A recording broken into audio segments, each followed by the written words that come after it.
ఇదిగో sorry. Actually వచ్చింది శారీ కోసం కాదు, ఈ శారీ నువ్వు వేసుకుంటే చాలా బాగుంటావు అని చెప్పడానికి వచ్చాను. ఈ మాట అప్పుడే అక్కడే చెప్పొచ్చుగా.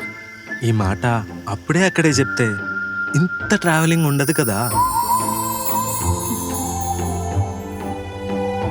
హ్మ్. నంబర్ ఆ, ఉందిగా. మీ నెంబర్ నా దగ్గర లేదు కదా. చేస్తా, మెసేజ్ చేస్తా. ఓహో, నేను వెళ్ళాక సేఫ్గా రీచ్ అయ్యానా లేదా అని మెసేజ్ చేస్తాను, అంతేనా? హ్మ్. హ్మ్.